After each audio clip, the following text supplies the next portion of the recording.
Stand up.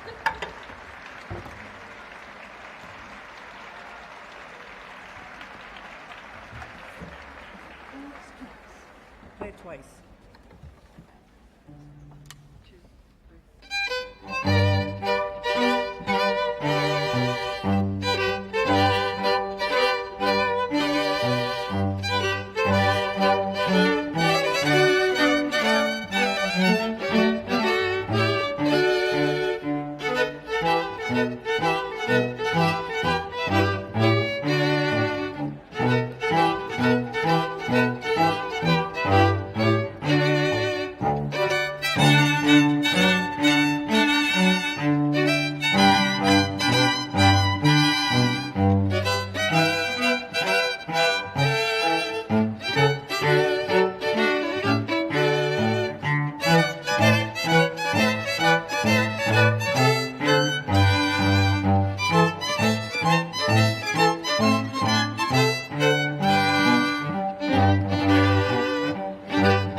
It's almost 11. Oh, stop? 1 minute. Okay, thanks.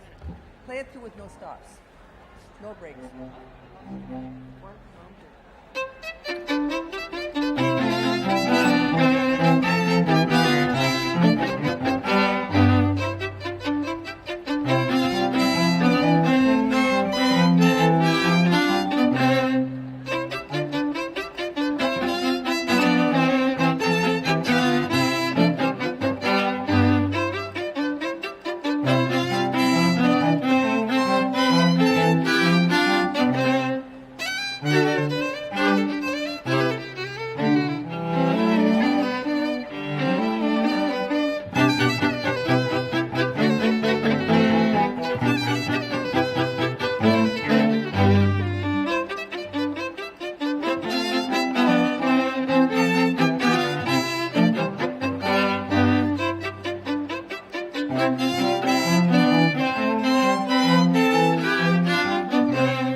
please rise.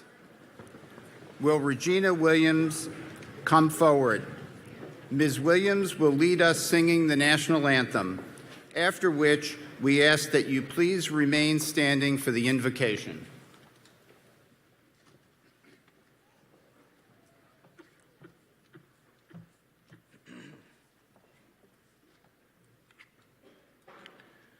Oh, say, can you see by the dawn's early light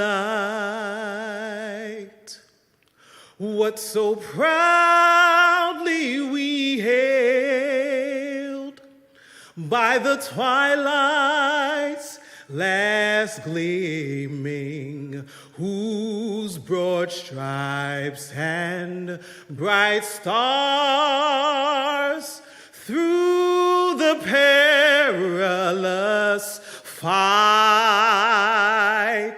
oh, the ramparts we watched were so gallantly streaming, and the rockets' red glare, the bombs bursting in air, gave proof through the night that our flag was still there.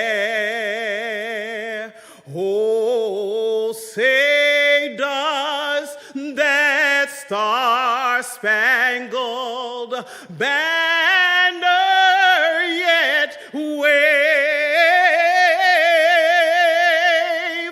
Oh, the land of the free and the home of the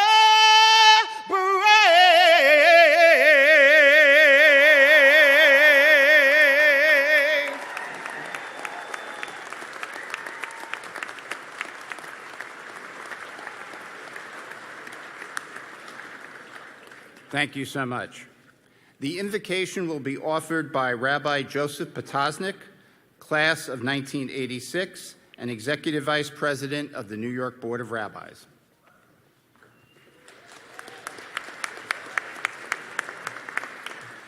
Thank you. Firstly, I want to thank Chris Gibbons, who invited me in the most unusual way. He said, "Rabbi, you believe in free speech?" I said, "Of course I do, Chris." He said, "Good, you come give one." Thank you. Secondly, I will adhere to a proverb taught to me by the great Attorney General Tish James, who said, "Blessed are those who speak briefly, for they shall be invited back." Thank you so much.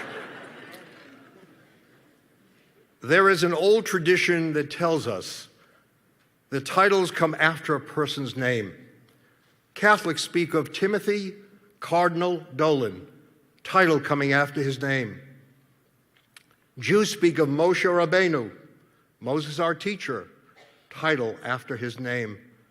The reason for that is to tell all of us that the diploma on the wall is very important, but more important is the decency in the heart.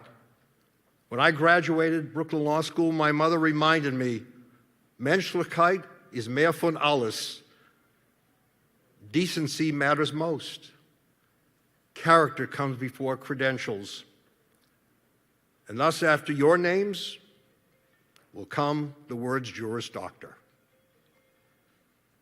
In the ancient Greek Olympics, the winner of the race was not the one who finished first, but the one who finished first with the torch burning brightly. May you all run that race with your ideals burning brightly. May you see the world of your dreams during your lifetime. In Manhattan, we say congratulations. Here in Brooklyn, we say Mazel Tov. Amen.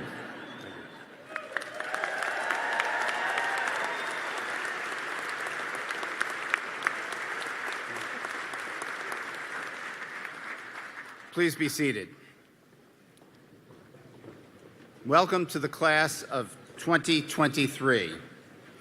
Welcome to the alumni parents, alumni spouses, and other alumni relatives of the graduating students, and to my fellow trustees seated on the stage. Today, we extend a warm welcome to the family and friends of our graduates and thank them all for the support and encouragement that helped make it possible for you to become a graduate of Brooklyn Law School. And we ask our graduates to give their family and friends a warm round of applause.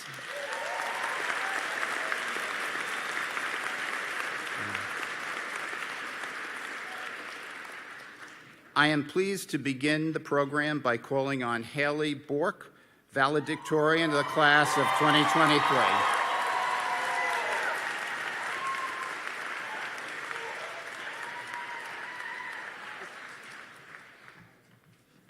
Thank you, and good morning, graduates. I'd like to start by taking a moment to appreciate the people who are not wearing graduation regalia today. I know that law school can be an isolating task, and we're here to celebrate the individuals who got through it. But I also know I'm not alone when I say that law school is a group project.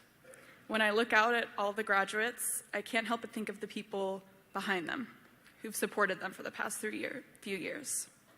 Of the family, friends, faculty, genius IT people who have guided and supported us on this journey. For many of the loved ones in this room, it might feel like you too are graduating law school today. And in many ways, we owe our success to you. And I know we just did this, but I don't think we could do it enough. On behalf of the entire law school class, to the people who made this possible, thank you.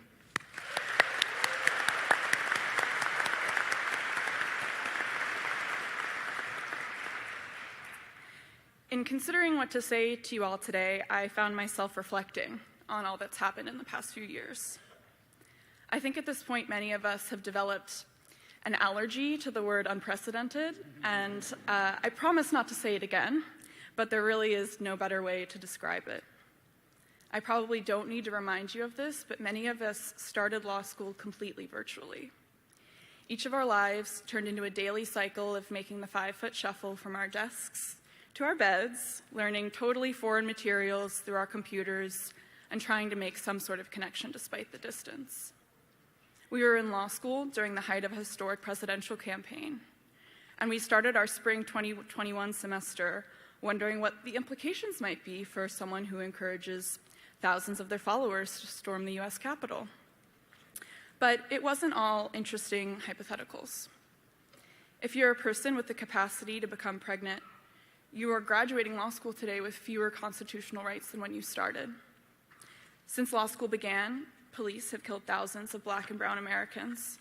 Some of their names we'll never forget, and many more we'll never know. We continue to lock people up for daring to be poor and unhoused in public. And across the country, lawmakers are threatening the safety of queer and trans lives, questioning whether they could be anything other than sacred, valid, and welcome. And I don't say all of this to dampen the mood, I promise. I say this to remind us of all we've been through together. Every time we woke up to another day of landmark news, each of us made the decision to keep going. When the legal field seemed increasingly bleak, I saw many of us wonder how it could be better. And when I think about our class, I think about a group of people who asks the important questions, who wonder why things are the way they are.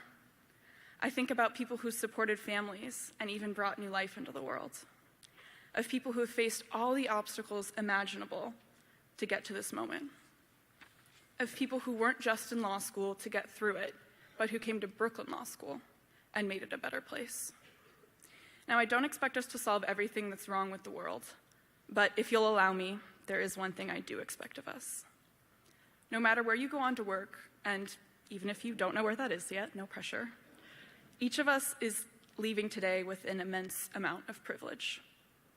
In the picture of our country that I painted for you earlier, each of us will occupy a place in society that many are excluded from. We will have access to spaces that others are denied. We'll have the authority to speak when others must remain silent. We'll have the mobility to dream big and reach out and grab what we want. No matter where we go or where we might end up, once we stand up and leave this room, we walk the path of our lives with privilege. And so my one ask of you, of each of you, is that you try to do some good with it. That you not hoard your privilege, but ask who you might share it with. That you not respond to current events with apathy, but with the interest of someone who cares about the world around them. Whether you're working at a law firm with a view of the park or sitting in a county courthouse, I encourage all of us to embrace the uncomfortable task of resisting the status quo. And we know how to do it because we've been doing it for the past 3 or 4 years. I'll leave you with the words of a person much wiser than me. You have to act as if it were possible to radically transform the world, and you have to do it all the time. I'm so proud of each of you, and from the bottom of my heart, congratulations and good luck.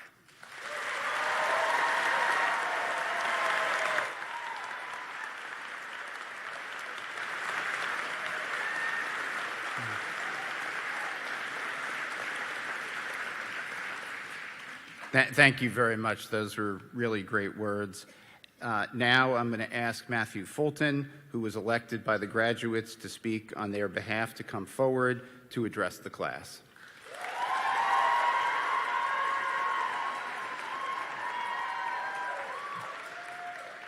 Where was that cheering when I answered a cold call? Thank you, Chairman Aquila, Dean Cahill, Attorney General James, esteemed faculty, Professor Ressler. I feel like I can make a joke because grades are done. I waited till 3L spring to take her PR class because I wanted to have her one more time. She's amazing. And thank you to the class of 2023 for electing me to speak at this commencement. I did not tell my parents about this. A little practice in lawyer confidentiality. They're shocked, but mostly just because I'm graduating. I told them we were going to a Taylor Swift concert. I understand that today's commencement is being streamed online and live in Forcelli. To those joining us via this broadcast, I say, I think it's very nice that you still joined us despite not making your graduates top 4. In all seriousness, I know that there were many family members that weren't able to make it today, and it's wonderful that you're able to join us via technology. Okay, let's get to the speech. In March of 2020, our world was turned upside down by a global pandemic. Okay, I can't do that. We all lived through COVID. We all sat through the same Zoom classes. It was miserable. It was traumatizing. Can we all agree that I can just skip this part of the speech?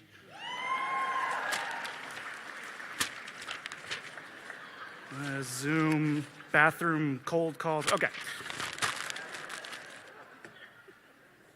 Listen, folks, they gave me a strict time limit.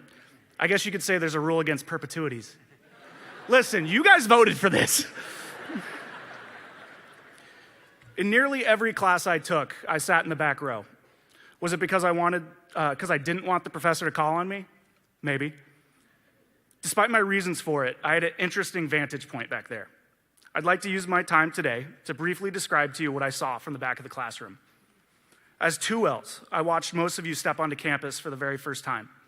You answered cold calls timidly and unsure of your legal conclusions, worried that the professor would rip you to shreds. And many times they did. I saw you approach each other to form study groups and tackle tough subjects, building lifelong friendships along the way. You tried out for moot court and ADR. You wrote onto journals. You joined clubs that aligned with your interests and volunteered for pro bono projects and clinics that you passionately believed in. A few of you refused to accept a post-COVID law school experience without the benefits that your predecessors enjoyed. In one specific instance, you restarted the Brooklyn athletic teams and grew the club to include 3 softball teams and several new sports. I also can't keep going on without mentioning that for the first time in 20 years, a school held a lead against the University of Virginia softball team at the University of Virginia softball tournament, and that school was Brooklyn Law School. That was the A team. I was on the C team. We lost in the first round. Somewhere down the law school journey, your confidence grew. You were no longer afraid of professors calling your name. You finally figured out what hearsay actually means. You began the transformation from timid and unsure law student into strong and confident advocate. You took summer jobs. A few of you went to big firms in Midtown. Others went to courthouses all over the state, assisting prosecutors and defenders in seeking justice for their clients. Many of you took whatever jobs or experiences you could get and were just happy to be trying a new practice area. Life did not stop while you studied law. Some of you got engaged, planned weddings, or welcomed the next generation of your family into this world. In at least one case, you came to law school on 0 hours of sleep, to take your exams while your newborn child waited for you at home. Others continued to work to support their family or afford tuition. A group of students continued to work full-time and spent their nights and weekends studying and attending classes. To the part-time students graduating today, you have a tenacity and grind that we all envy and admire.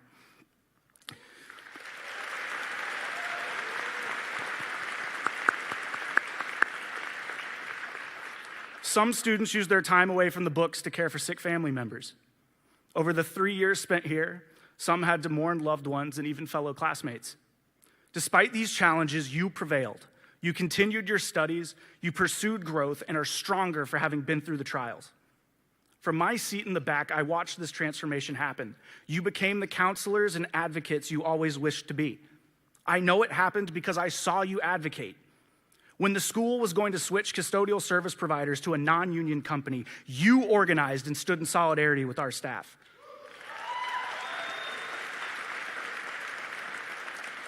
When the heinous acts of war began to ravage the country of Ukraine, you stepped into action and volunteered to process immigration applications out in Coney Island.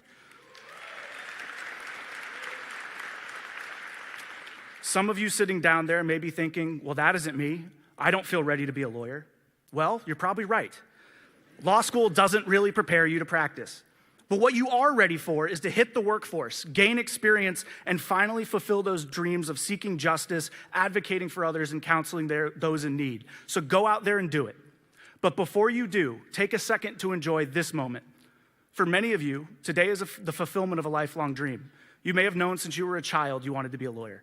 Others may have decided recently that their job was no longer fulfilling and they wanted a career with a deeper purpose and a greater ability to make a difference.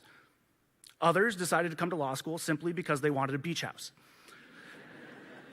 Regardless of the reason you decided to take this journey, now is the moment that it's almost over. You're done. You wrote the 30-page student note about whatever boring topic you decided. You competed in sneaker law competitions. Let me rephrase. You won sneaker law competitions. You went through OCI. You fulfilled the writing and experiential requirements. Enjoy this moment. Revel in the fact that you are no longer the person who first stepped onto campus 3 years ago or logged onto Zoom. You've worked hard to become a knowledgeable counselor and a zealous advocate. As your colleague, it is my absolute honor to stand on this stage, look at your faces, I can't really see them because of the lights, but and say, congratulations, you did it.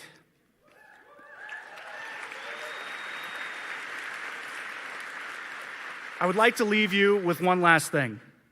To my dear friends that spent sleepless nights in the library, who dog-eared treatises, highlighted casebooks, rewatched every lecture, faithfully briefed every assigned case. Okay, none of you did that.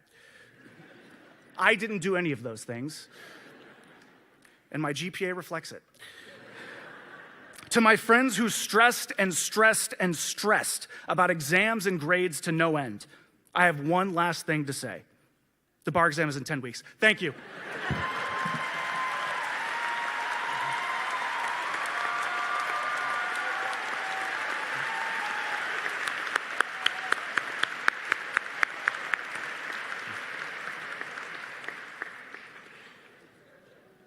It is now my great privilege and honor to introduce the Honorable Letitia James, Attorney General for the State of New York.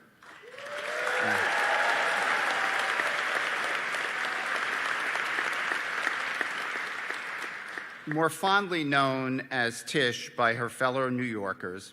Is it all right that I call you Tish? Yes. Attorney General James is not only the first woman of color to hold a statewide office in New York, she is also the first woman to be elected as Attorney General in New York.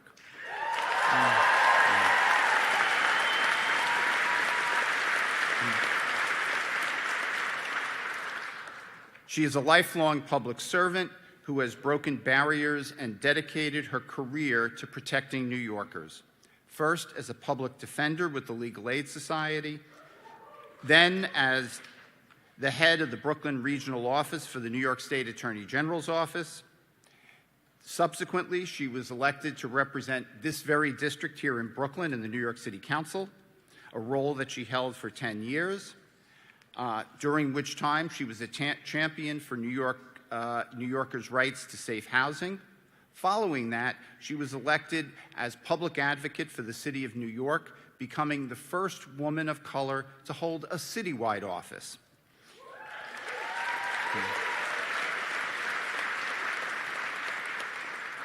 Finally, in 2018, she was elected as the 67th Attorney General for the state of New York. As Attorney General, Tish James has not been afraid to hold the powerful to account. She has taken on predatory landlords who harass tenants and endangered children by violating New York's lead paint laws. Attorney General James has protected New Yorkers' health and New Yorkers' natural resources by going after companies that flouted environmental protection laws. She has protected vulnerable populations by going all the way to the United States Supreme Court to stop questions on citizenship from being included in the census. And she has successfully protected DACA.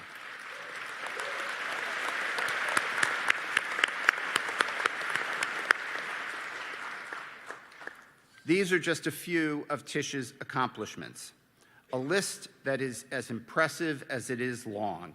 And I encourage you to read her biography on the back page of the commencement program, because otherwise I would be up here all afternoon.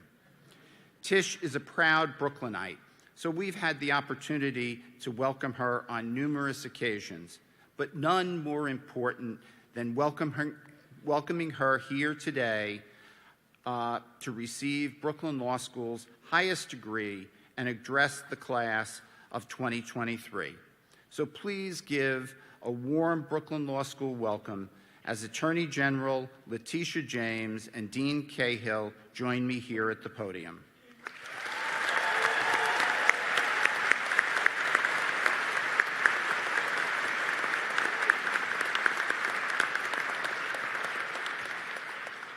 Letitia James, by the power vested in me by the Board of Trustees of Brooklyn Law School, I admit you to the degree of Juris Doctor honoris causa and cause the appropriate hood to be placed on your shoulders, and in token thereof, I present you with this diploma.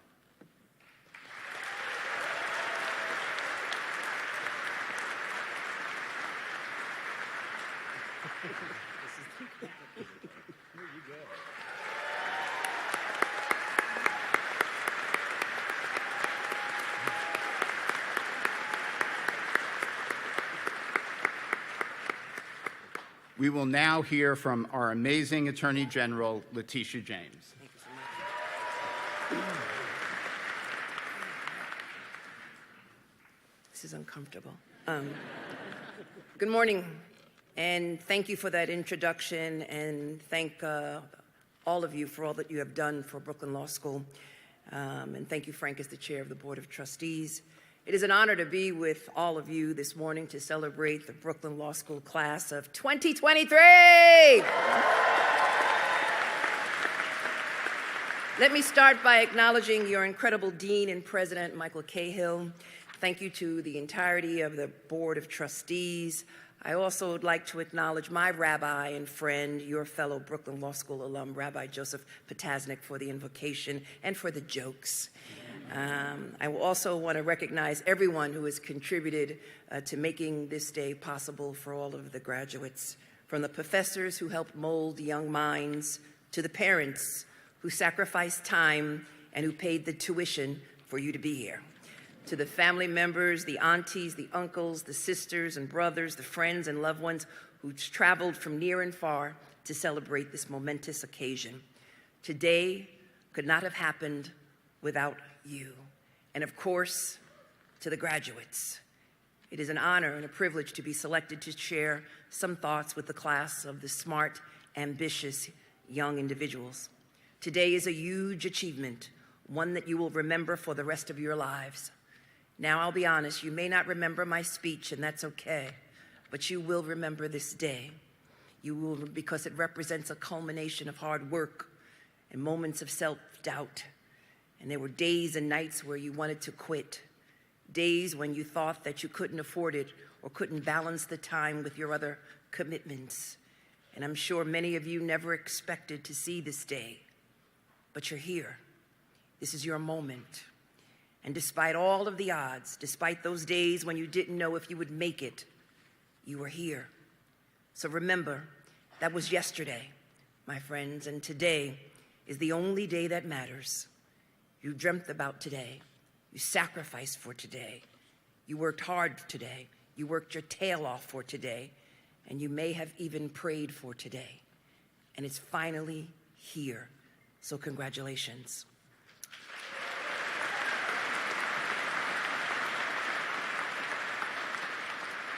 I know that you are eager to take your courage, your intelligence, and compassion out into the world and to change it for the better. And soon you will hold in your hands a degree that is the symbol of power, power that will transform your lives and the lives of so many, power that can transform the world and change your story and elevate your existence and launch you into the next chapter. And to that I say great, because now more than ever, my friends, we really need your help. We're living in a time of great disruption in the life of our country.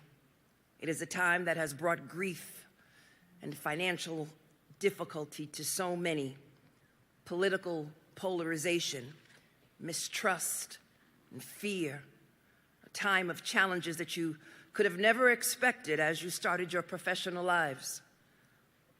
As was mentioned, a global pandemic, economic uncertainty, global conflicts, an increasingly unpredictable climate, and so many other issues that confront each of you.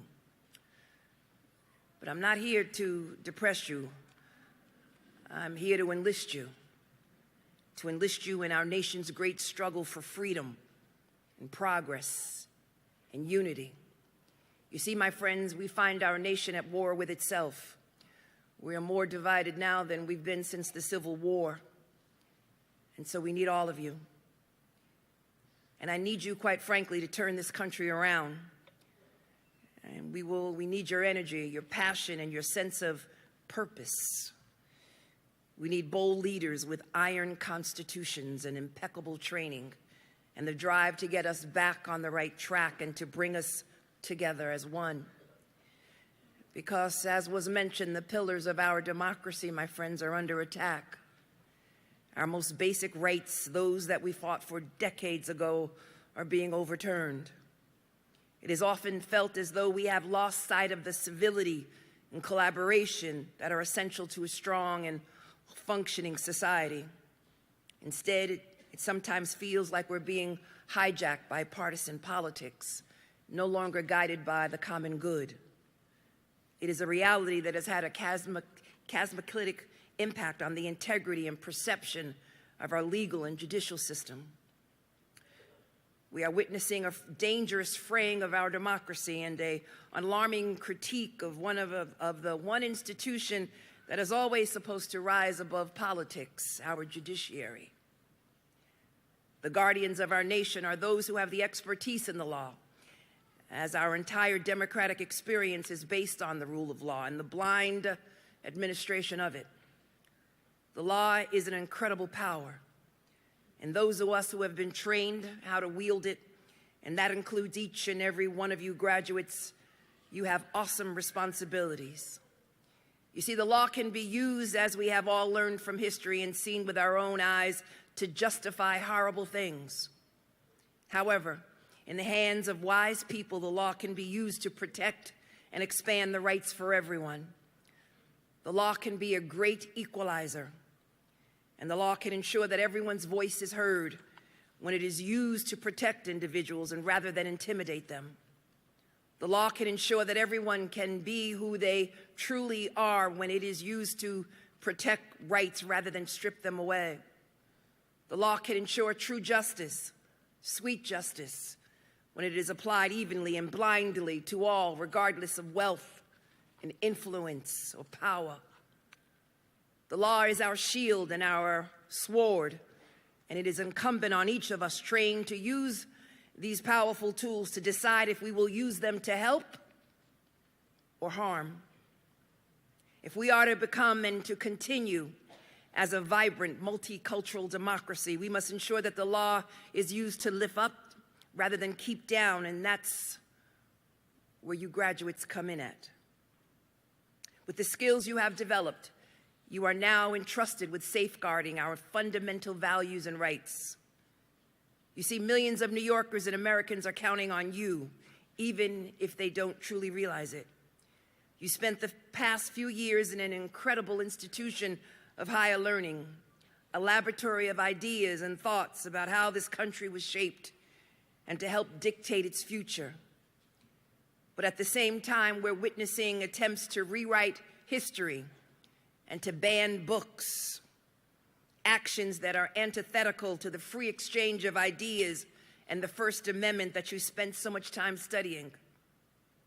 You have the special responsibility of defending the Constitution and ensuring that it continues to be the living, breathing document that the founders intended.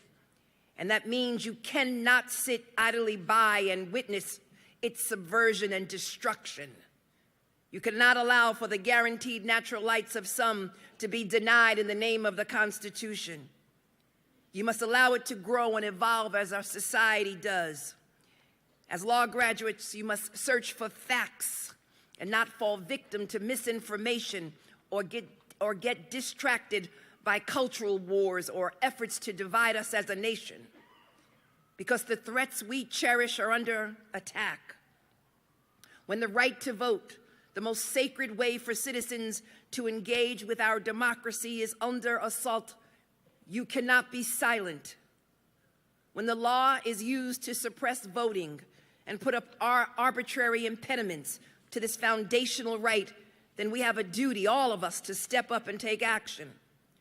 When the right over bodily autonomy is attacked and decisions that were in place for decades are swept away, we must use the power that you will soon have in your hands to defend a woman's right to choose.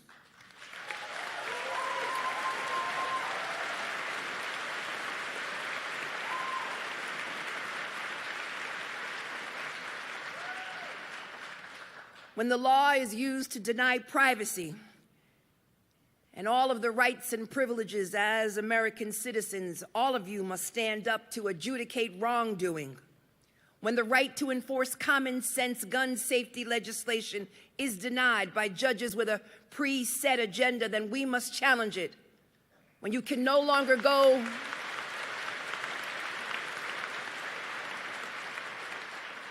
when children are not safe at school and individuals are not safe at their place of worship, when individuals cannot go to supermarkets, when individuals can't walk the streets, when people here in the borough of Brooklyn are shot down on a regular basis, it is all of us, yes, to defend the Second Amendment, but at the same time to push for more responsible gun legislation to protect all of us.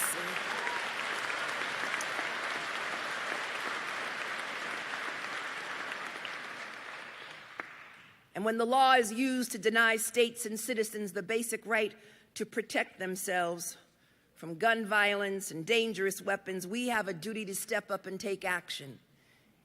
And when Jews are under attack, and Muslims are under attack, and members of the LGBTQ community are under attack, and African Americans are under attack, and immigrants are under attack, then all of us must stand together, shoulder to shoulder, side by side, and defend the rights of others, because we are a united state, and we must continue to be indivisible. Hate has no place in this nation. And when the right of our young people to learn about their own history and the reality of our multicultural and multi-ethnic society is denied, and educators are punished or fired for daring to teach, you must rise up and resist.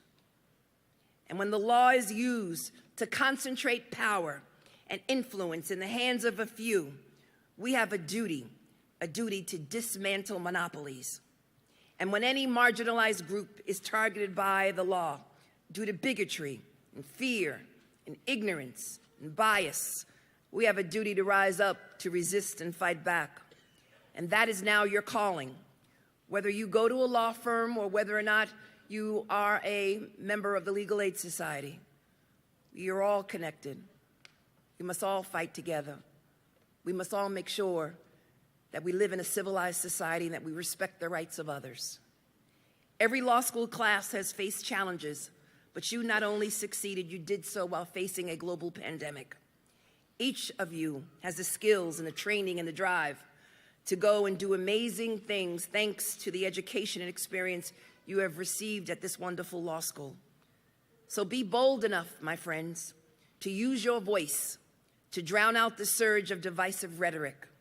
Be brave enough to listen to your heart and your conscience. Be wise enough to use your skills to ensure the law protects all American rights rather than strips them away.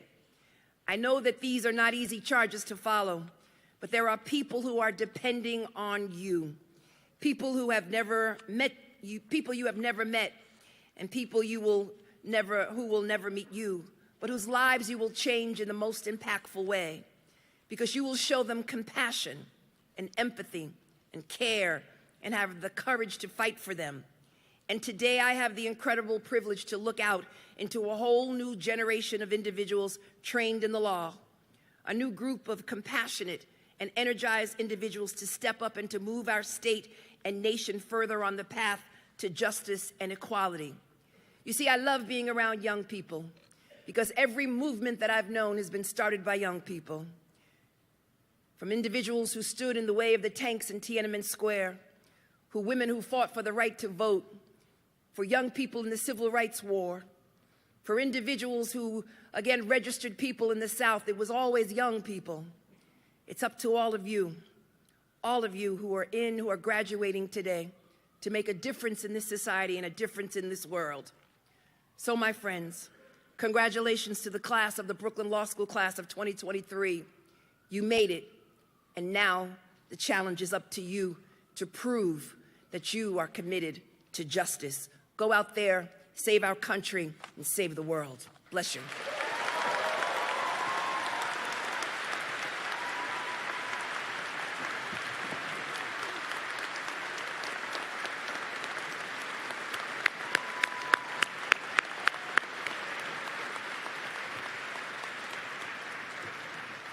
Thank you so much, Attorney General James. Truly a timely message and such inspiring words. We really appreciate it. Now, Dean Cahill will address the graduating class.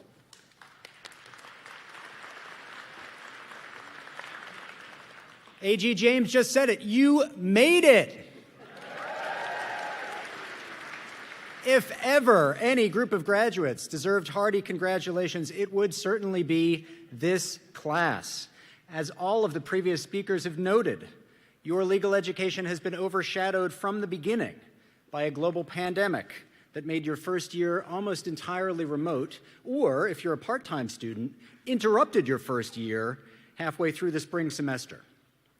On your way to this moment, you have all experienced, confronted, and ultimately overcome an unforeseen and, I have to say it, unprecedented series of personal, professional, and educational challenges. Each of you individually and all of you collectively deserve to take great pride in having arrived here today. As dean, I am certainly proud of the people at the law school who have enabled our institution to arrive at this day. Our faculty and staff were, of course, similarly blindsided when this pandemic struck. They, like you, have had to adapt profoundly and quickly in the face of extraordinary changes and challenges. And they, like you, have consistently risen to that occasion. I hope you'll join me in thanking my colleagues for their dedication and their efforts during these trying times for all of us.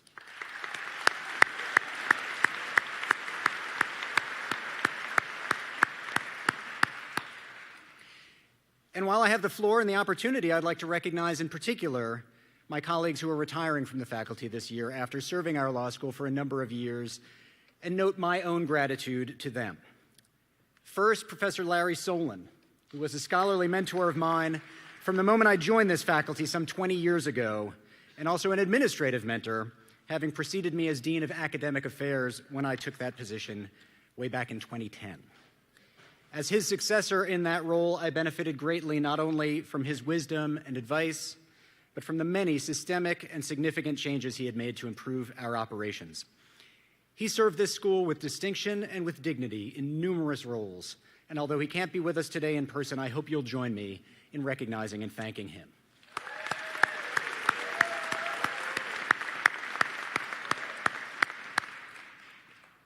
When I became Dean of Academic Affairs those many years ago, the Dean of Students at the time was another faculty colleague, Beryl Jones-Wooden. Beryl had joined our faculty in 1984 as one of 4 women appointed that year and as the first African-American tenure-track professor at Brooklyn Law School.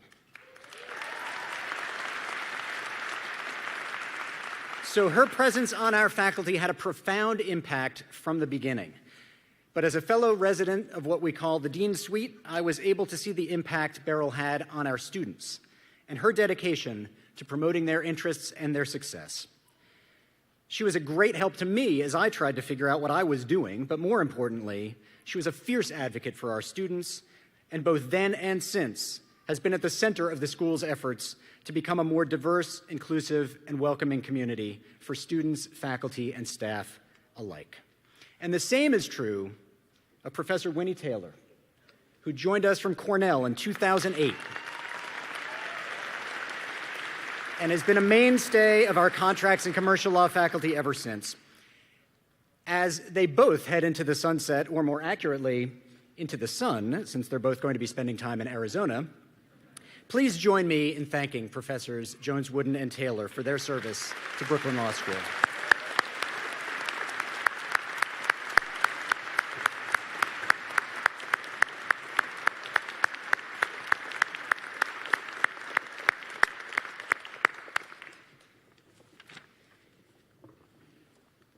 It is, of course, bittersweet to bid farewell to treasured colleagues, but I'm afraid that even as we celebrate this day for our graduates, I feel the need to sound an even more somber note in recognizing and remembering 2 of your classmates who began their legal education with you, but who are tragically not with us today.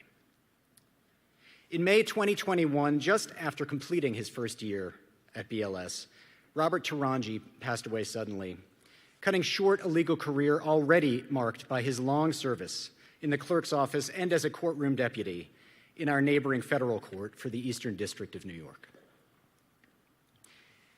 Then in December of 2022, we lost third-year student Robert Stengel after he succumbed to a resurgence of the cancer he had first battled before arriving at law school.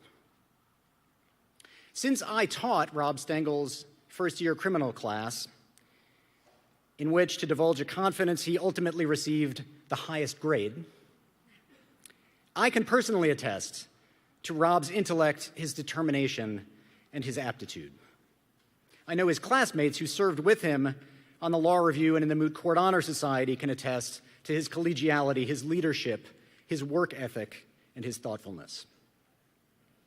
I'm sure it will not bother any of his classmates to know that Rob beat you by several months to the moment you are about to experience, as I had the honor of presenting him with his Brooklyn Law School diploma last October, noting at the time that while he still had a few more credits to complete before he could sit for the bar, he had earned his degree as fully as any of our graduates ever has.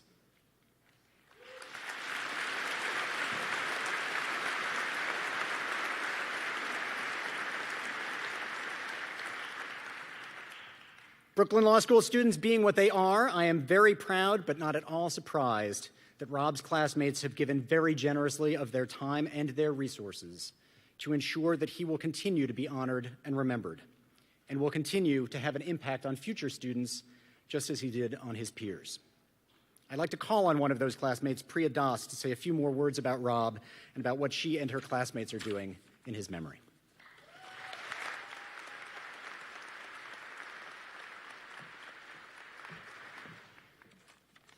Thank you, Dean Cahill.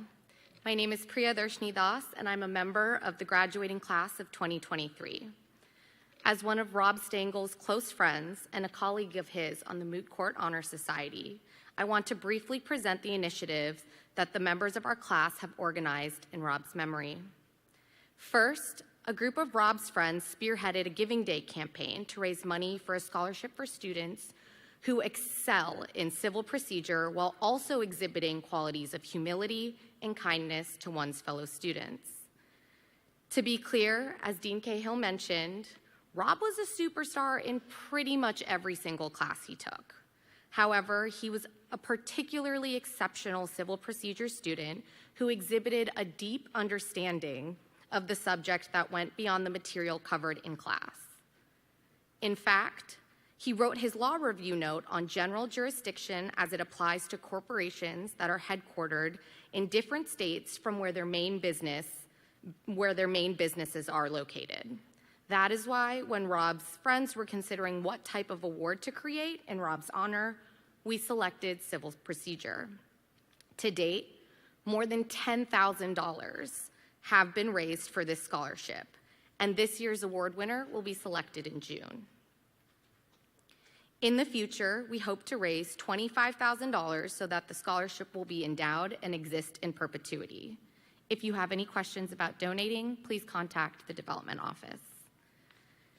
Second, the Brooklyn Law Review published Rob's note, Boeing, Gone, General Jurisdiction Over Corporations, Principal Place of Business, and a second look at the Total Activities Test as the lead note in Issue 1 of Volume 88.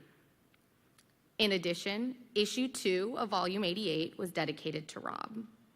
He was a committed member of Brooklyn Law Review for 2 years, first as a staff member, then as a member of the executive board as an executive notes editor.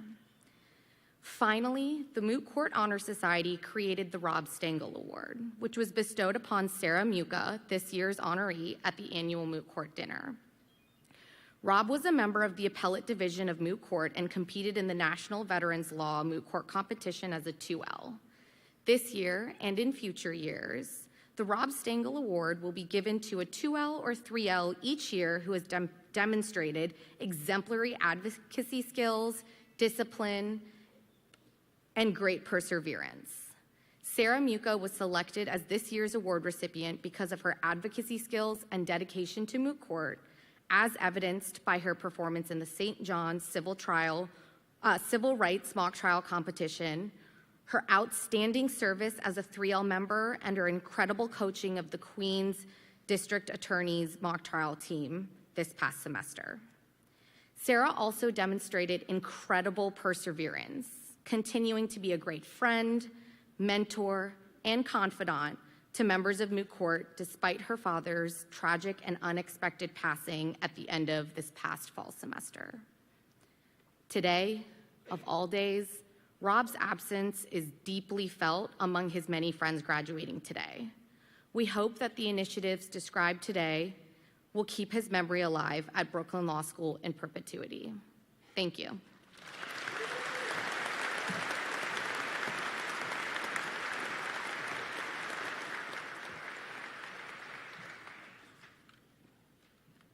Class of 2023, my wish for you is that you will be able to take full advantage of the rich, rare, and precious opportunity that each of you has to fulfill the vocational calling that Rob Taranji and Rob Stengel also heard, but were denied the chance to answer. And that you will lead lives in the law full and abundant with service, success, and satisfaction. And I have certainly seen enough these last few years to know that you have the strength, the resolve, and the ability to realize not only their promise, but your own unbounded potential. And on one final note of gratitude, I want to thank you for your resilience, your dedication, and your patience with me and my colleagues as we have all struggled to make our way through these difficult recent years. On behalf of the entire faculty, staff, and administration, I wish you all the best and only the best in your personal and your professional lives. And again, I offer my warmest and deepest congratulations.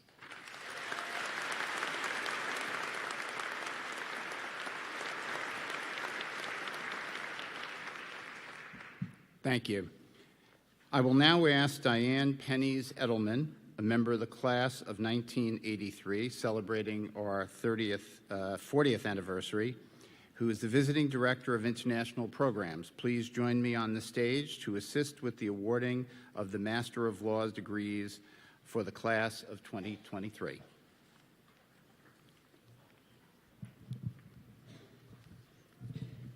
Thank you. Brooklyn Law School welcomed its 12th class of LLM students last August.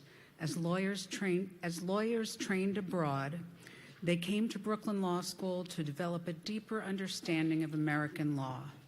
In addition to achieving that goal, they brought experience with the legal systems from countries around the world into our classrooms, enriching the educational experience of their classmates with their international perspectives. Chairman Aquila, the LLM candidates of the class of 2023 have successfully pursued the program leading to the degree of Master of Laws.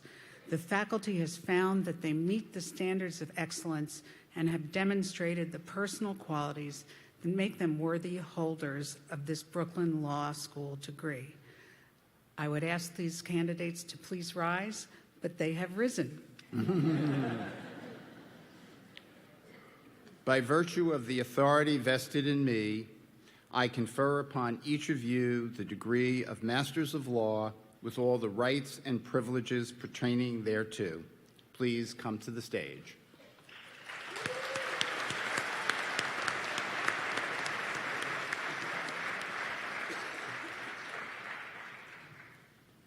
Kaina Agari.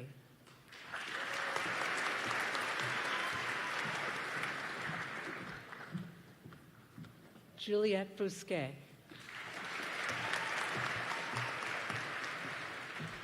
Diana Abovian. Kanchi Ahuja. Shaker Alamouche. Svetlana Kosenko.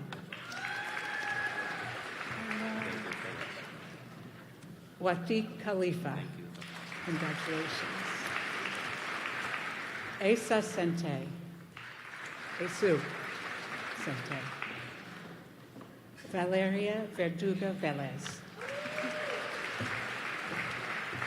Clara Marie Hartung. And Alexander Koslov.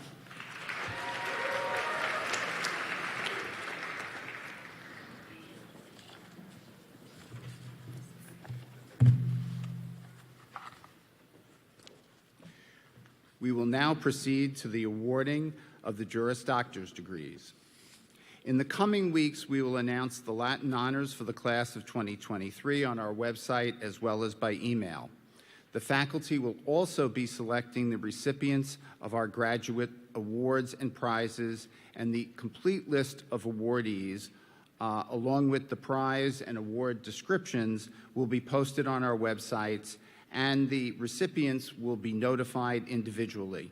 We are very proud of these honorees and congratulate them on their significant achievements. Chairman Aquila, before I begin to read the names of our graduates, I want to mention that some of our graduates will be receiving diplomas from a relative who graduated from Brooklyn Law School and who is seated right now on the stage. This is a favorite graduation tradition of ours.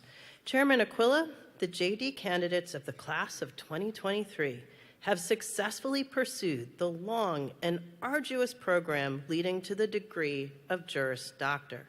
The faculty has found that they meet the standards of excellence and have demonstrated the personal qualities that make them worthy holders of the Brooklyn Law School degree. Will these candidates please rise? Now you get to stand.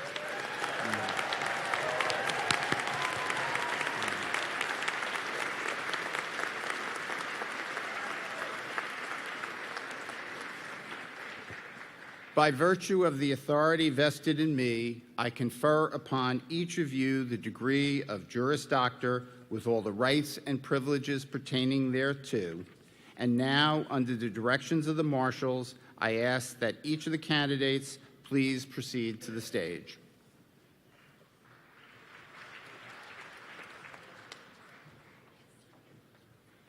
Haley Bork.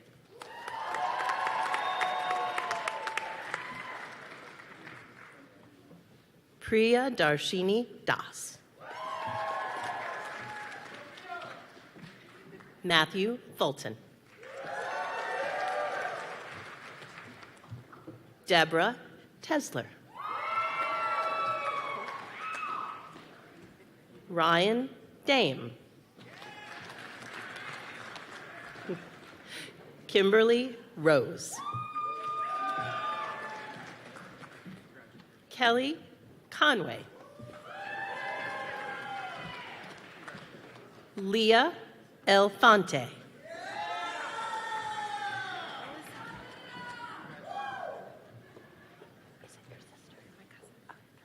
Okay, to assist in presenting the degree is Carly Waxman, and this is her cousin, Alyssa Stern, class of 2012.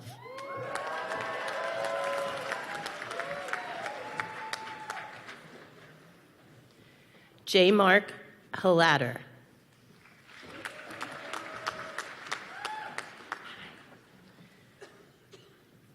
William White.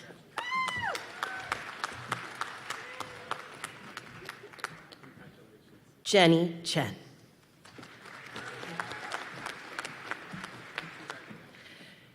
Alvaro Del Bois.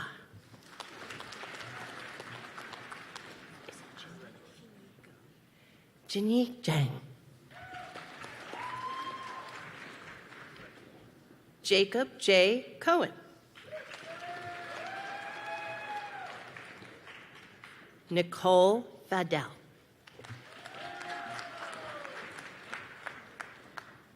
Okay. This is Jacob Hirsch, and to assist in presenting the degree is Jacob's grandmother, Harriet Newman Cohen, class of 1974.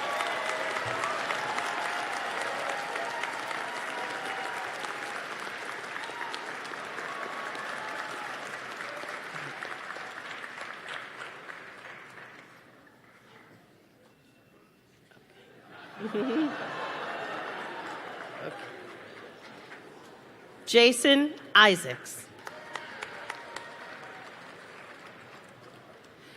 Huey Chan.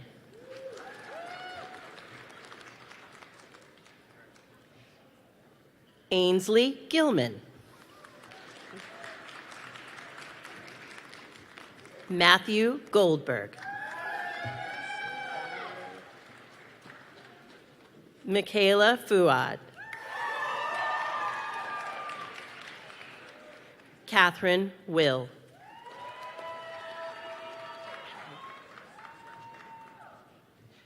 Vincent Madiana. Nicole Lynch.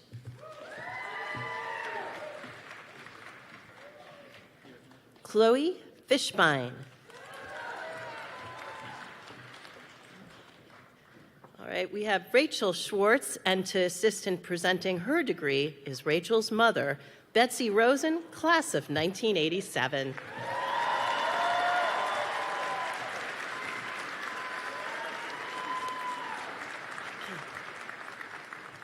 Kaylin Smith.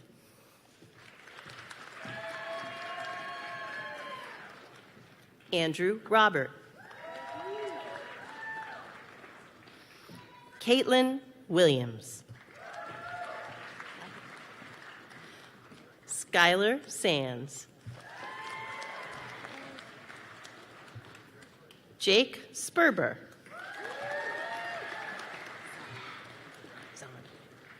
Jacqueline B. Zahn.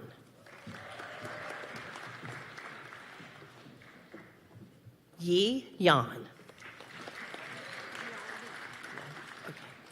Miao Li. Wan Yi Lu.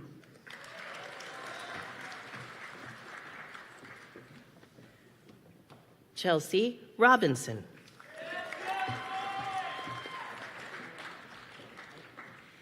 Delia E. O'Brien.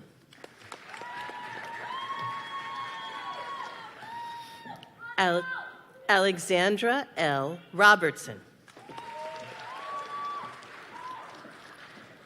Rivers A. McFadden.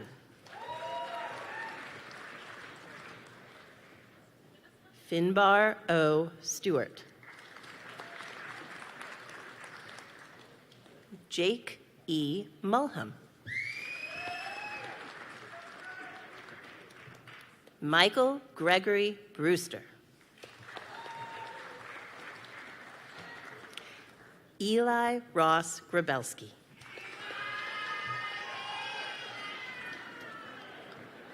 Mackenzie A. Blake. Star Cashman.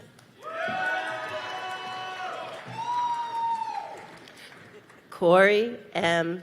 Anderson.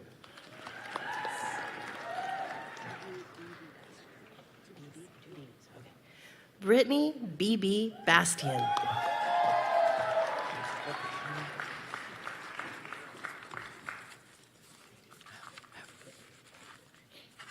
Got to clean it up here.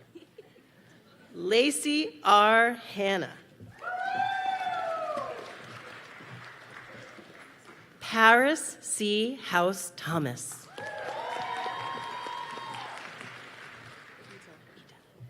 Ita Fraser. Stephen H. Dovey. Joseph V. DiMaggio. Tyler C. Tanner. Thank you. Jared M. Weiner.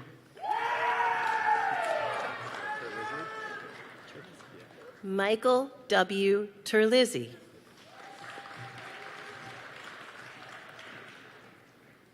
Alexandria E. Tracy. This is Jacqueline Parada, and to insist in presenting her degree is Jackie's mother, Linda DeCorrado Parada, class of 1988.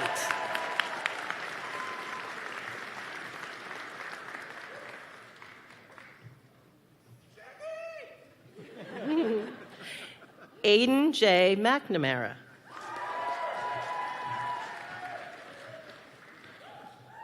Ivan Melov. Hope Jin.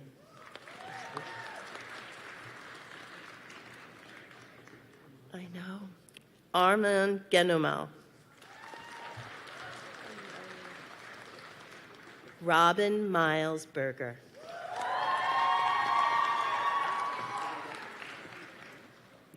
Amanda L. Dianello.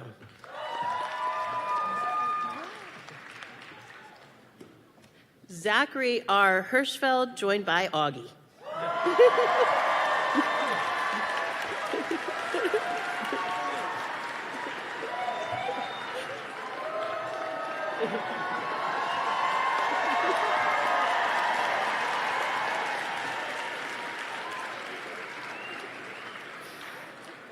Chelsea Daniel.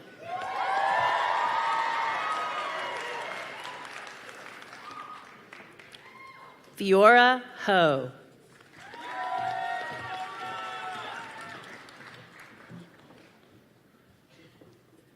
Carly Imbrogno.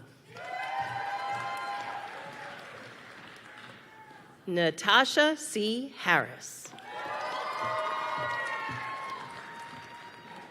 Kimberly J. Hickey. Valentina Diaz. Kristen J. Capinos. Jake L. Hames.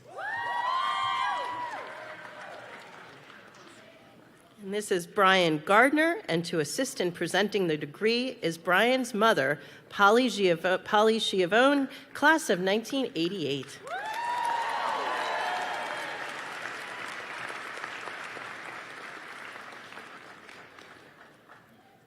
Amanda Gonzalez. Meredith Finley.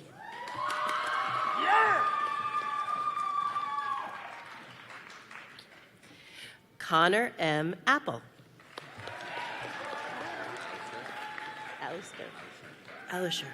Alisher Alamov. With friend.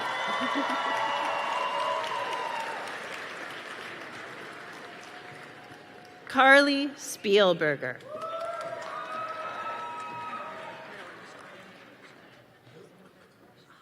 Katerina Thalner. Madison Herbert. Elan Lefton. Eamon P. O'Neill. Julia W. Williams. Brianna R. Rainwater. Benjamin P. Vanderheiden.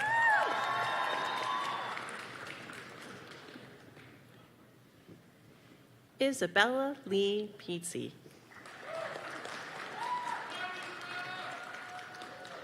Zoe A. Lindsay. Keanu Velez.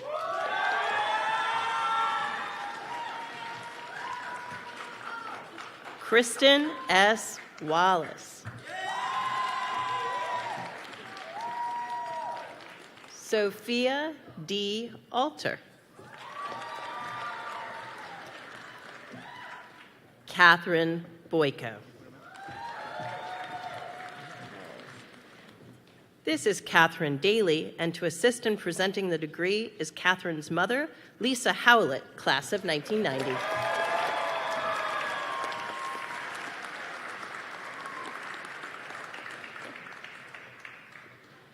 Harry M.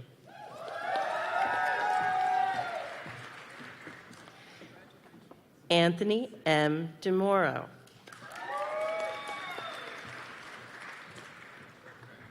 Casey L. Doyle. Rebecca M. Joseph. Sydney Crastens. Joel Krinsky.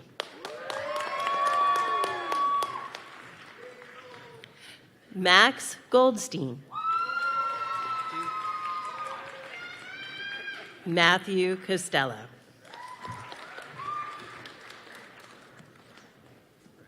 Carl Wu.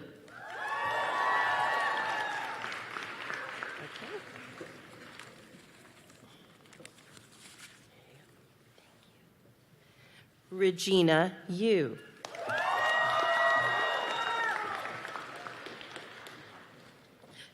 Julia Rubino.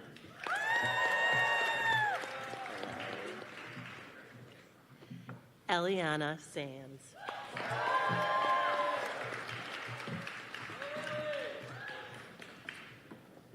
Alexandra E. Maron.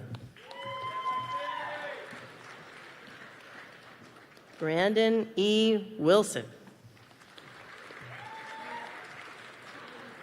Jiaoyi Ma. Risto Voinov. Henry James M. Moretta. Maria S. Reed.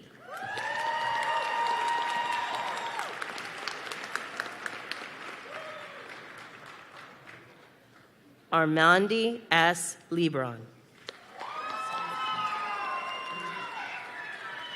I'm so sorry, Amandi S. Lebron. Michaela J. Bishop. Matthew J. Colton. Michelle Baez. Caitlin R. Anderson.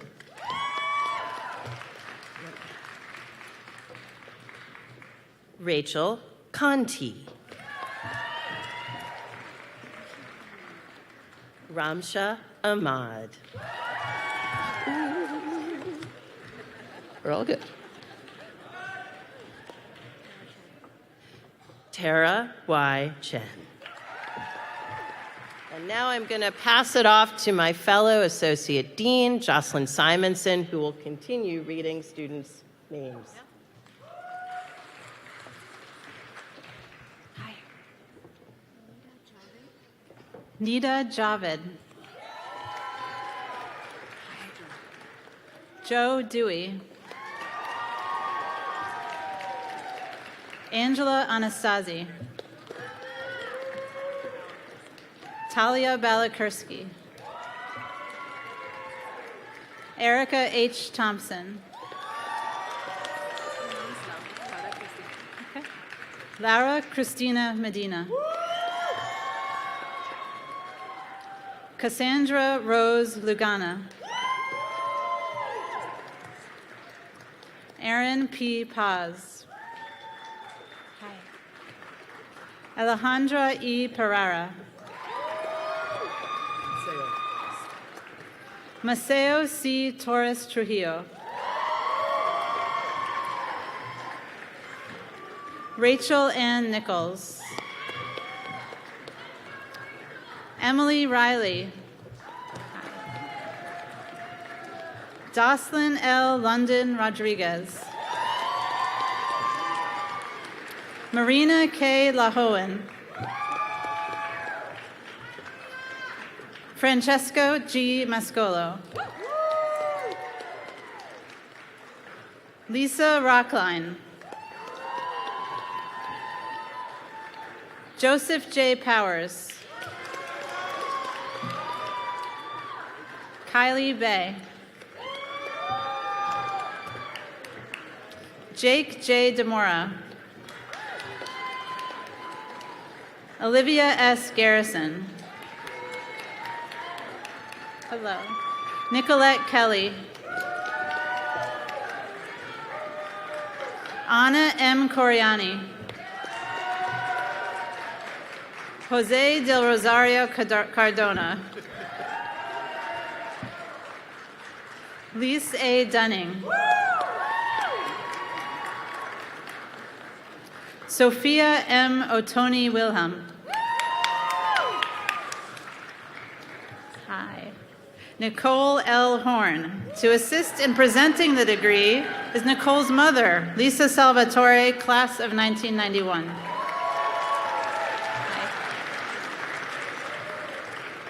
Hi. Elizabeth Rose Anapol.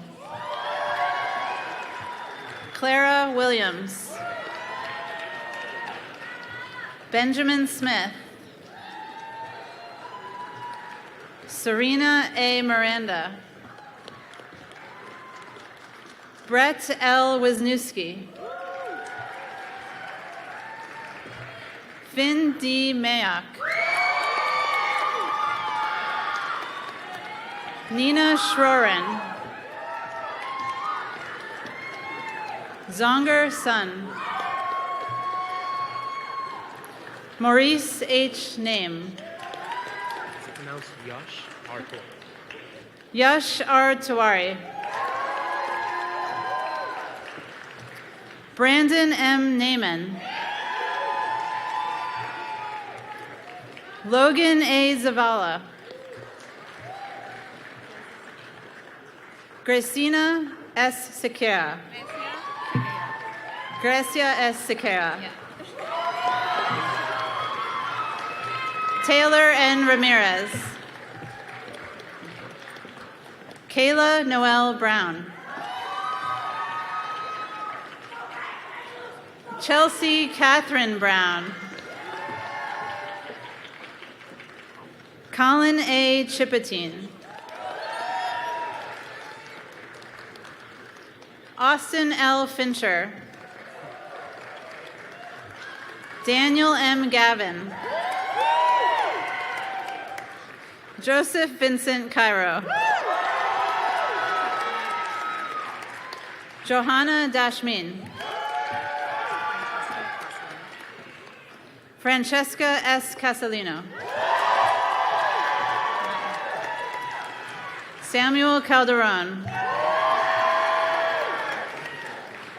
Peter R. Enia. Okay. Orestazi Ioannis Marinos Atridis.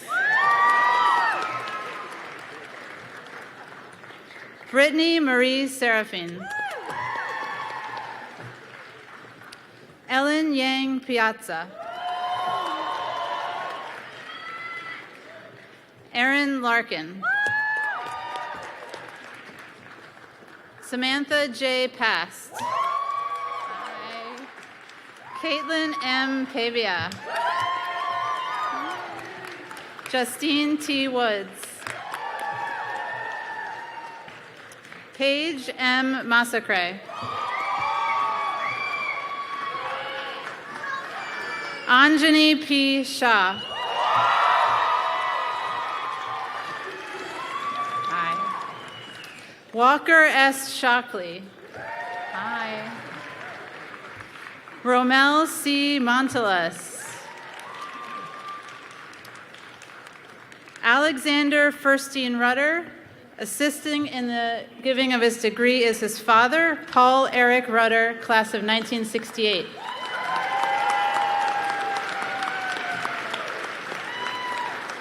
Stephen L. Rosenfeld.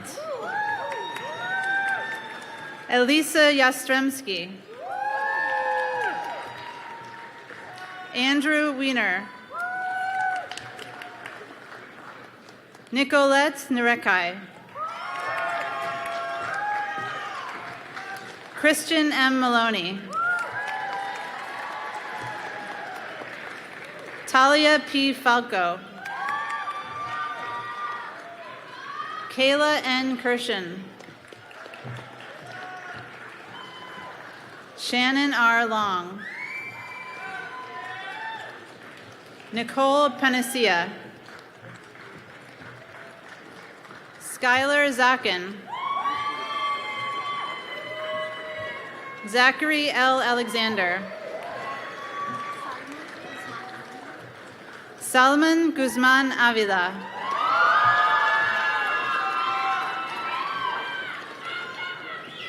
Veronica A. Crass. Kendrick Beausoleil. Hi. Ariani Cabrera. Chetram A. Dioshand. To assist in presenting the degree is Chantram's cousin, Vilma Warsley, class of 2019.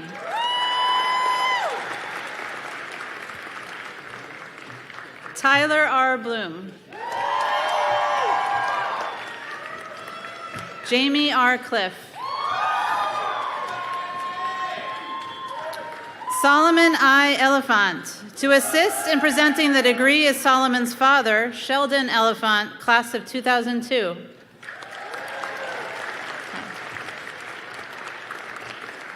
Lance O. Corentang. Jonathan D. Holderby.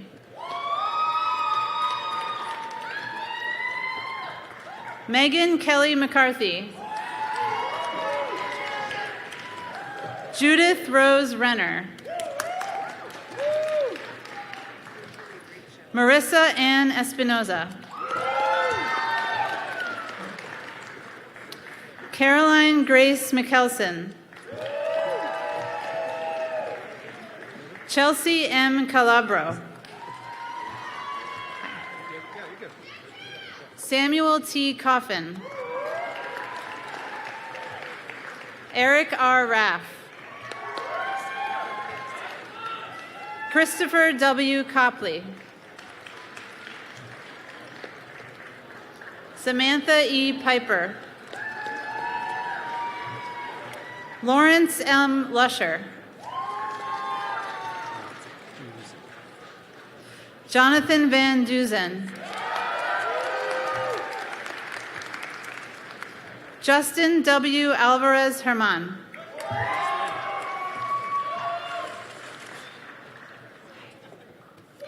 Benjamin M. Agliaro.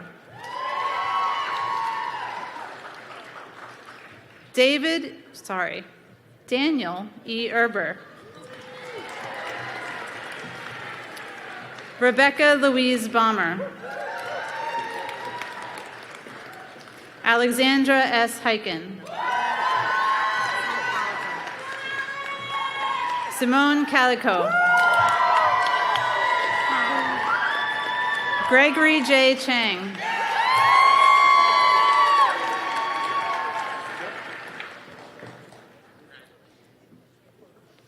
Kelsey J. Gooden. Angela N. Cook.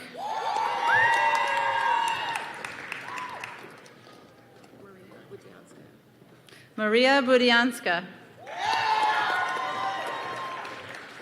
Shoshana M. Finkel. Jeff J. Baladi. Catherine Harroy Clare. Andrew M. Ridge. Michael S. Perkins. Rigel G. Morin. Matthew Mejuel. Meenal Patel.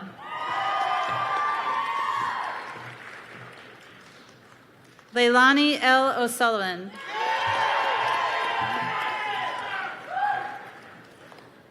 Diana R.P. Yusufian.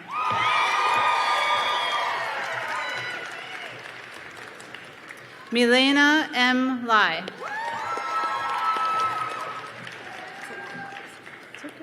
Swathi Parachuru. Michael R. Najar. Danielle S. Yurku. Lauren Morales. Emily A. Barsamian. Wilson Baer. Anna E. Kant. Lauren Claire Brady.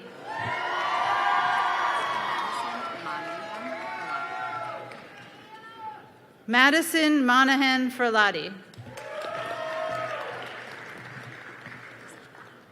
Emily Joshi Powell. Michael W. Howland. Denise L. Elliott.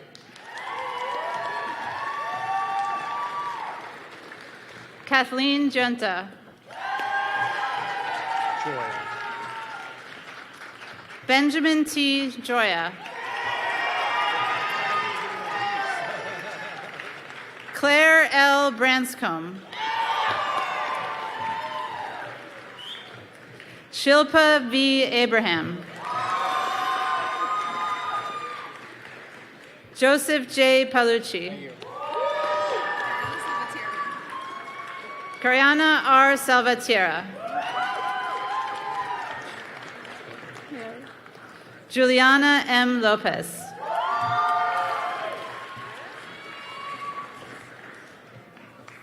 Hannah Rochford.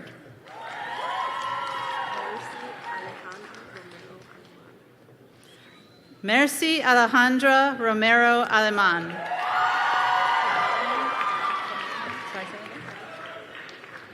Carol Charlotte Liguri.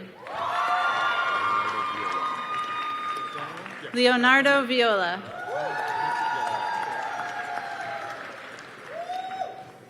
Christian J. Macaluso. To assist in presenting the degree is Christian's mother, Donna Fafinski, class of 1989, and Christian's father, Joseph Macaluso, class of 1990.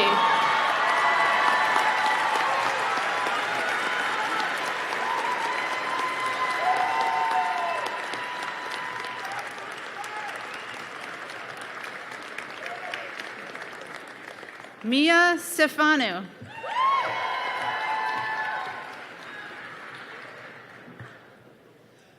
Stephanie L. Lee.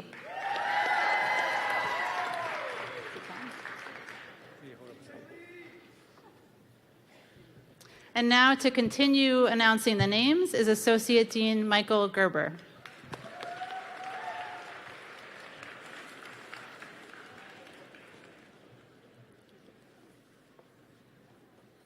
Study Tilwa. Sorry. Alexander Napier Whitmore Starbuck. Joseph J. Ferraro. Brad E. Oretsky. Zane A. El-Sisi.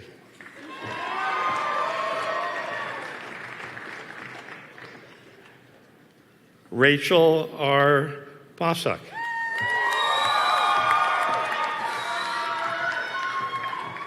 Lael R. Franco.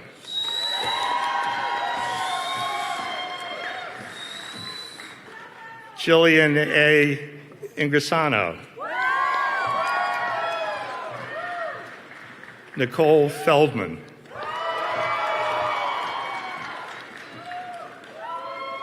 Phoebe Maneker.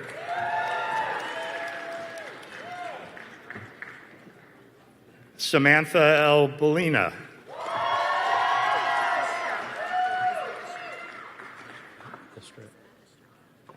Eliza Estrella.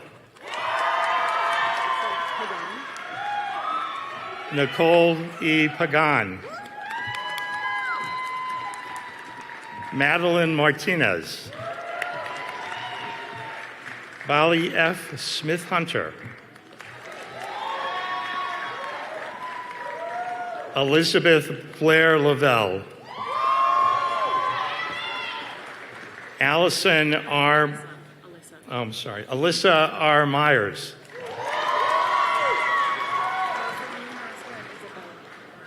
Rosaline M. Maresco and Isabella.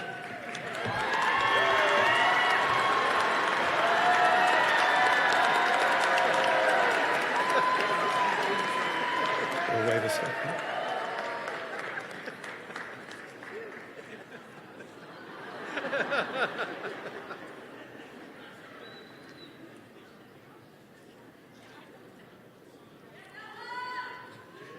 Hillary H. Lee. Kevin Trimmer.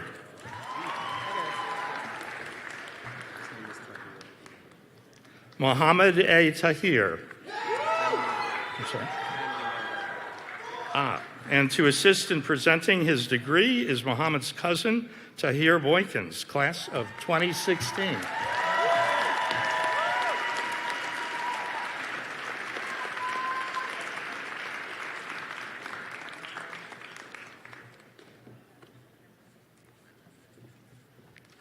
Slay S. Latham.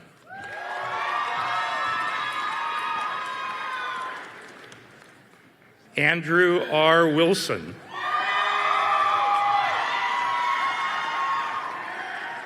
Andrew D. Littman. Edwin I. Rahimi.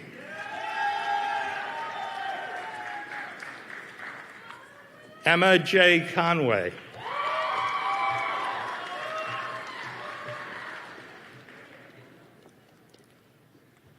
Shana Sanya Barhadawaja.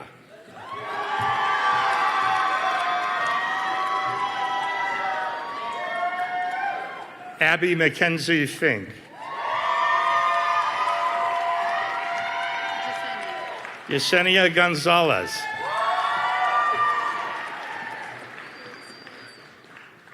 Clarice M. Feliciano. Raina Hassan. America R. Garza.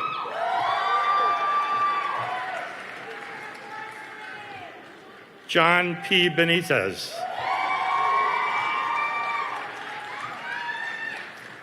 Daisy Fernandez.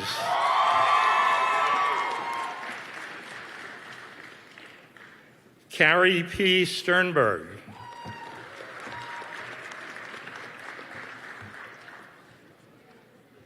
Aaliyah Z. Reeves. Danique R. McGowan.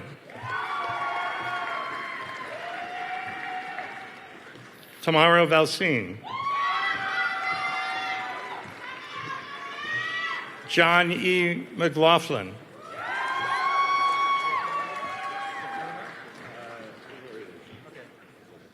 Jula K. Lee.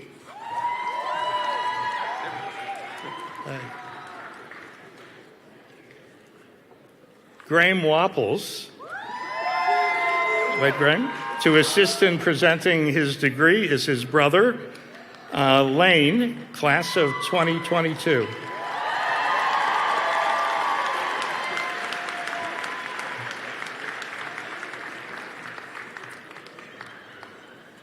Grace Matucci.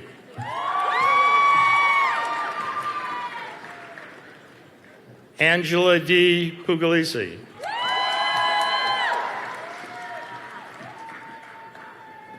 Yael R. Golan. Anastasia K. Kriakos. Jennifer Kellner. Saul Robert Ancona.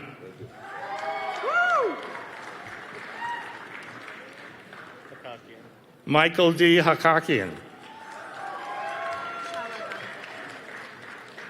Caroline Chella Donovan.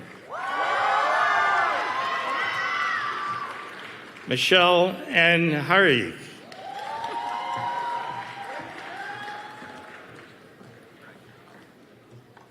Manpreet Kaur.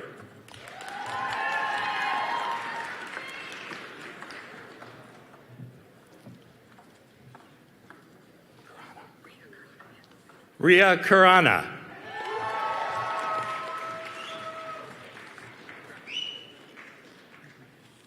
Magdalene Pena Jimenez.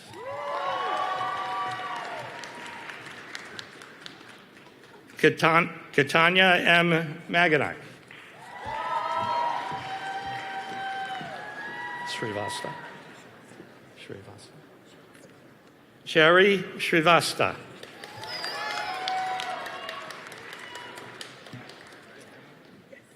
Alexia D. Seepersoud. Michaela E. Leaf, to assist in presenting her degree, is her uncle, Michael Sabella, class of 1996.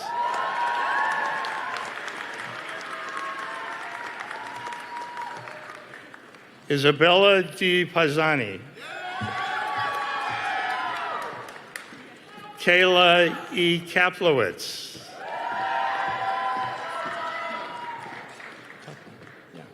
Jordan A. Tuckman. Elan Wang.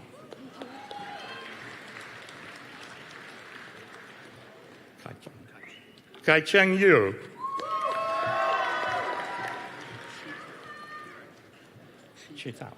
Chitao Wu. Sarah Noy. Hannah J. Reach. Opal Tam.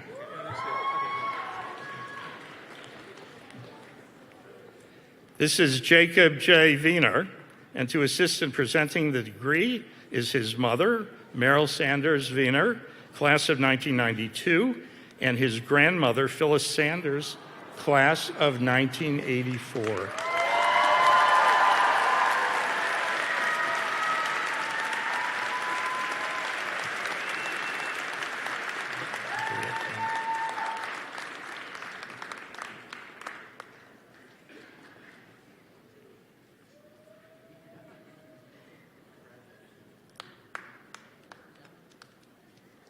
Anna R. Rodriguez.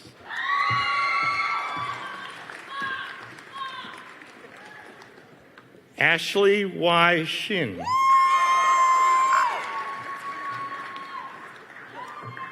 Sydney L. Parks.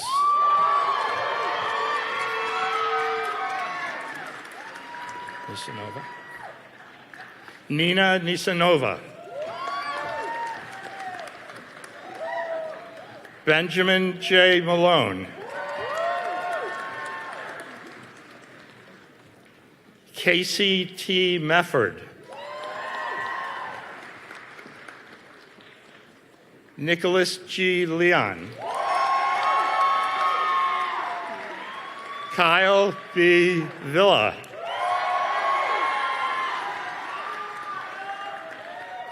Eli Weeder.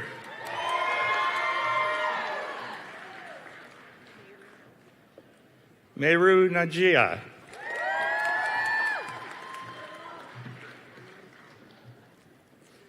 Emily Pollock.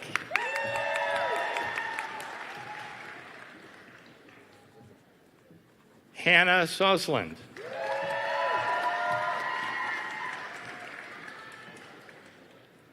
Lucy Couillard Sosa.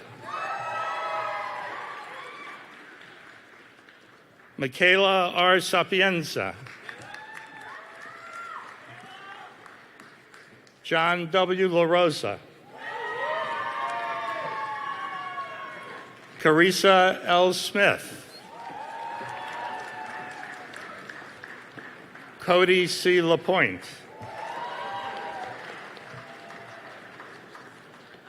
Tiffany Wong.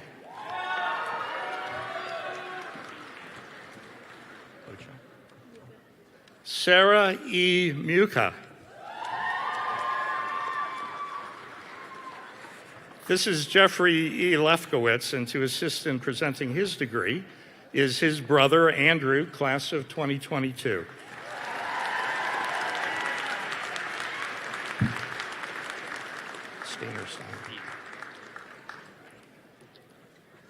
Jacob A. Rubenstein.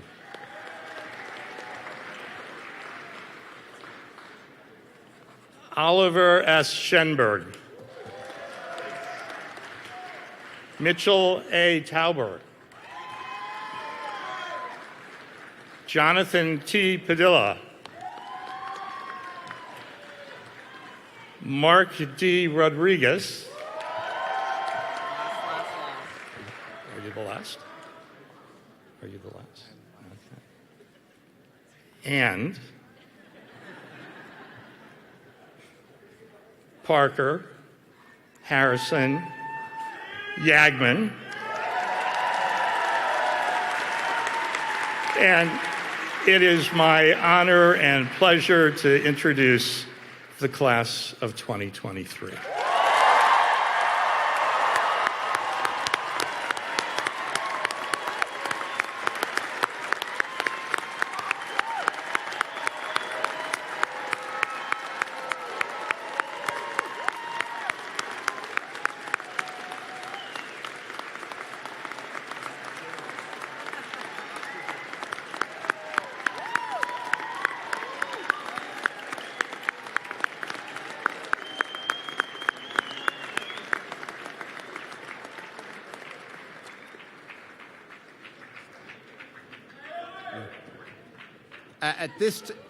At this time, I would like to invite Debbie Riegel, a member of the class of 1993, who are celebrating their 30th anniversary. Debbie is one of my fellow trustees and is president of the Brooklyn Law School Alumni Association and she would like to welcome our nearly 400 newly minted alumni. Debbie?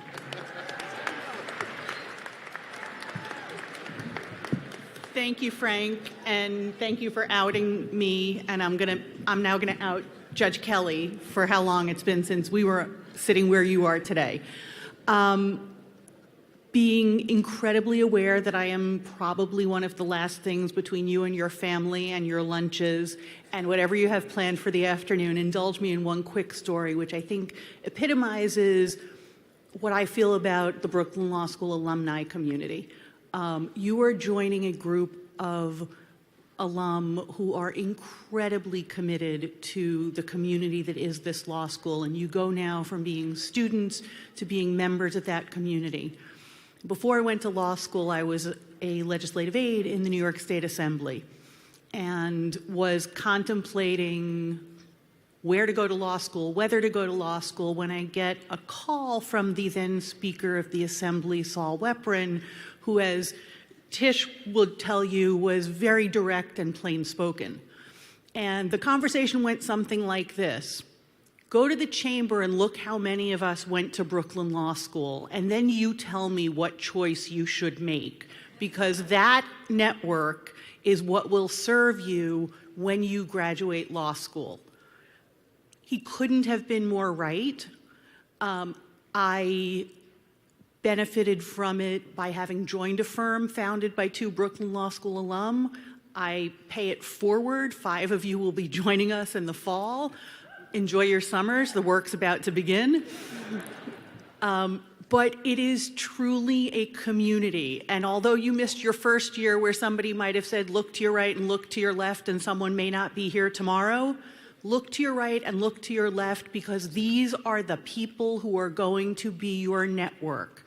They are going to be your sources when you're working on a case or a deal where you're not really sure and somebody else has an expertise. They are going to be the people who are going to send you clients. They are going to be your support network, as will all of the thousands of alum who have come before you, because that is, to me, what is so very special about Brooklyn Law School. So enjoy today. Congratulations. Suffer through the summer. I promise you 30 years later, I do not remember the pain of the bar exam. I just remember being happy that I passed, and I didn't care if I was the last one in the state to do it. But enjoy your summer. Enjoy wherever you go next. And remember this feeling today and bring it with you when you come back to the law school and pay it forward to the next class and the next generations of students who will benefit from your experiences and your support. Congratulations.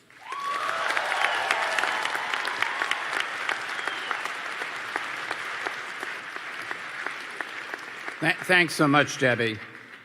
Dean Michael Cahill will now close the 122nd Brooklyn Law School commencement ceremony, after which I will ask that faculty members and our guests on the stage leave the hall first by departing from the stage through the hall, and that students follow the faculty, the graduates, our new alums, follow the faculty members. I ask that all guests remain in their seats until the recessional is completed. Thank you so much. Dean Cahill.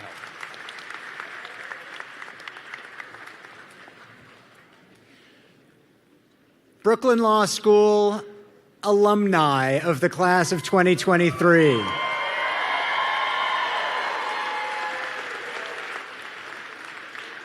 Your law school is proud of you for all you have done and all you will do.